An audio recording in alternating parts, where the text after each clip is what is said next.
नमस्कार, आप देख रहे हैं न्यूज़ 69 चैनल और मैं हूं आपके साथ अंकिता। चलिए रुक करते हैं खबरों की ओर। सावन के दूसरे सोमवार को प्रातः 7 बजे गौरीघाट में मां नर्मदा की पूजन अर्चन के बाद भव्य संस्कार कावड़ी यात्रा निकाली गई। यह कावड़ी यात्रा गौरीघाट से प्रारंभ होकर रामपुर, बंदरिया, तिराहा, गौरवपुर, शास्त्री ब्रिज, मालवीय चौक, सराफा, बेलबाग, घमापुर, कांचघर, सतपुला, गोकुलपुर, रांची, खमरिया होते हुए कैलाश धाम में भगवान भोलेनाथ के जलाभिषेक के साथ समाप्त होगी। इस यात्रा में कावड़िया कावड़ के एक पात्र में देवी स्वरूप मां नर्मदा का जल, दूसरे पात्र में देवतुल पौधा को धारण कर संस्कार धानी की गलियों में निकले। भोलेनाथ के जयघोष के साथ कावड़िया 35 किलोमीटर की यात्रा तय करेंगे। इस कावड़ी यात्रा को लेकर संस्कार धानी में उत्साह का माहौल है। जगह जगह कावड़ियों के स्वागत के लिए मंच बनाए गए हैं। वहीं कावड़िया अलग अलग कावड़ को सुसज्जित कर कावड़ लेकर चले। इस कावड़ यात्रा में शहर के समस्त जनप्रतिनिधि उपस्थित रहे। यात्रा को भव्य बनाने के लिए बैंड दल, घोड़े, झांकियां आदि का यात्रा में दिखाई दिए। संपूर्ण यात्रा सदगुरु दादा सरकार एवं रामू दादा के सानिध्य में निकाली जाएगी। यात्रा के समापन पर कैलाश धाम पहाड़ी में लगभग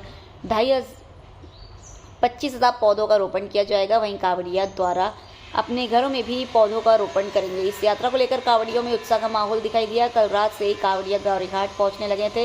इस यात्रा को सफल बनाने के लिए शासन, प्रशासन, नगर निगम आदि ने पूरे प्रशासनिक इंतजाम कर लिए थे। इस कावड़ यात्रा को सफल आयोजन समिति द्वारा भी इस यात्रा को सफल बनाने के लिए किए गए सभी सार्थक प्रयास सफल साबित हुए हैं। ये पूरी यात्रा भगवान भोलेनाथ के जलाभिषेक के साथ समाप्त हुई। इस यात्रा का उद्देश्य प्रकृति का संरक्षण एवं संवर्धन है। इस यात्रा में उपस्थिति की अपील आयोजन समिति के शिव यादव,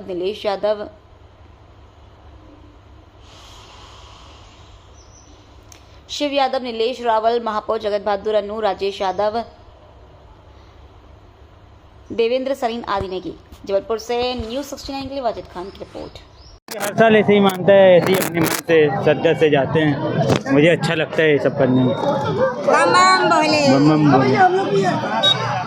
मैं कांचघर से हूँ। अमन विश्वकर्मा।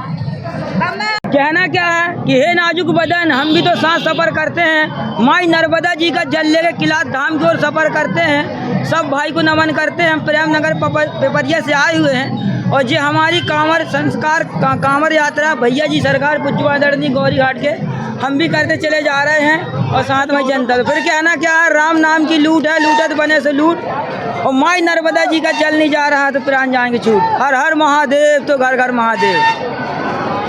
हमारा नाम अशोक कुमार गोटिया, प्रेमनगर पिपरिया से आए हुए हैं। देश, धरा और प्रकृति को संरक्षित करने के लिए दादा गुरु का महाव्रत जिनके सानिध्य में आज संस्कार कांवर यात्रा पूरे देश को संदेश देने जा रही है।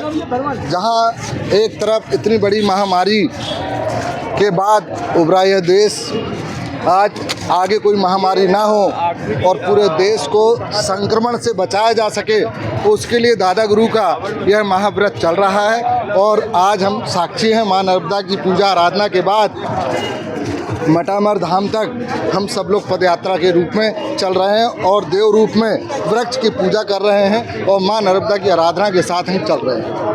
परम पूज्य दादा गुरु के सानिध्य में पर्यावरण, प्रकृति संरक्षण एवं संवर्धन का दादा गुरु का संदेश विश्व मानस पटल पर अंकित करती संस्कार कांवड़ यात्रा आपके सामने गतिमान है। हम लोग 6 साल से आ रहे हैं कांवड़ यात्रा में। वो बहुत अच्छा लग रहा है, मज़ा आता है। नाचते हुए जा रहे हैं हम लोग, बहुत एंजॉय करते हुए जा रहे हैं। हाँ, बस श्रद्धा है, भोलेनाथ की भक्ति है, इसलिए आ जाते हैं। हमने जैसा कि पहले भी बताया था कि हरि की धरा है और हरि करने निकलेंगे। आज संस्कार धानी के वो संस्कार कावड़िए, ये यात्रा महज कावड़ यात्रा नहीं है। इसको समझने का, चिंतन करने का प्रयास करना चाहिए। और मुझे लगता है कि जितना संस्कार कावड़िया है इस बात को जानता है। ये कावड़ यात्रा जो है ये एक तरफ तो कौमी एकता का संदेश देती है, दूसरी तरफ ये यात्रा जो है ये प्रकृति को सजाने की यात्रा है, ये भविष्य को बचाने की यात्रा है। समर्थ दादा गुरु के पावन सानिध्य में पिछले 14 वर्षों से संस्कार कांवड़ यात्रा यहाँ से निकल रही है। और ये बात कहते हुए मुझे अत्यंत हर्ष हो रहा है कि कांवड़ यात्राएं तो देश और दुनिया में बहुत हैं, लेकिन ये अनोखी कांवड़ यात्रा है। ये जितने कांवड़िए हैं ये समस्त सदगुरु दादा गुरु के पावन विचार को हृदय पे धारण करके कावड़ के एक पात्र में माँ नर्मदा का अमृत तुल्य जल, और जल वो तब भरते हैं जब माँ नर्मदा के जल शुद्धिकरण का, उसके तट और पथ का संरक्षण का संकल्प भी साथ में लेते हैं। और दूसरे पात्र में देव स्वरूप, शिव स्वरूप, इष्ट स्वरूप, भोले स्वरूप उस देव वृक्ष मूर्ति को धारण करते हैं। और उस देव वृक्ष मूर्ति को धारण करते समय भी एक संकल्प लेते हैं कि इस देवधरा में प्रत्यक्ष उसका भोले का जो प्रत्यक्ष स्वरूप है, जो सगुण स्वरूप है, उस भोले को जो है वो उस सिद्ध पहाड़ियों में जो है वो प्रतिष्ठित करते हैं। आज मुझे खुशी इस बात को बताते हुए हो रही है कि आप कैलाश धाम मंदिर में जाके देख के आइए कि वो ड्राई पहाड़ी ऐसे लग रही है कि ये पूरी हरियाली चूनर यहाँ पे अर्पित कर दी गई है। और ये हरियाली चूनर और आज जो बड़े बड़े वृक्ष हो गए हैं वो कहीं ना कहीं समर्थ सदगुरु भैया जी सरकार के उन पावन विचारों को लोगों ने धारण करके चला है, जो प्रकृति को सजाने और भविष्य को बचाने निकले हैं। धन्यवाद। मात नर्मदे हर।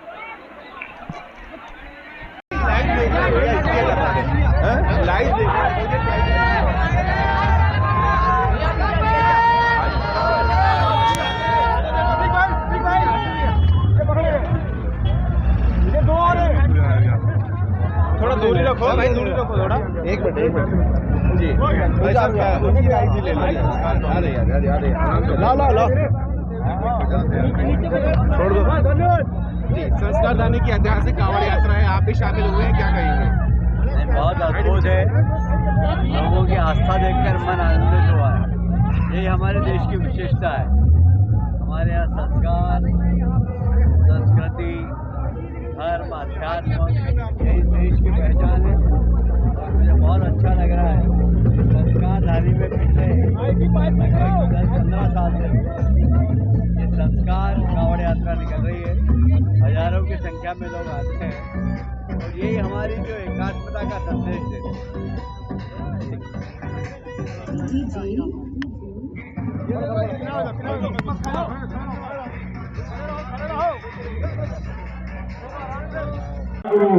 कुछ ही क्षणों के उपरांत यहाँ पर आने वाले हैं। संस्कार कांवड़ यात्रा के द्वारा ये यात्रा आयोजन की गई है ग्वारी घाट से, जिसमें सभी श्रद्धालु जो है यहाँ से कैलाश धाम खमरिया तक जाएंगे। ये कार्यक्रम लगभग अब शुरू ही होने वाला है और हमने घाट पे और सड़क पे और ट्रैफिक के लिए पूरी पर्याप्त व्यवस्था लगाई है और लगातार हम इनकी श्रद्धालुओं की सुरक्षा का ध्यान रखेंगे और लगातार पुलिस बल इनके सुरक्षा के लिए कृत संकल्पित है। मेरा आप सभी लोगों से आग्रह और इसी तरह की और खबरें देखने के लिए बने रहे हमारे साथ, देखते रहिए News 69 चैनल। जब तक के लिए धन्यवाद।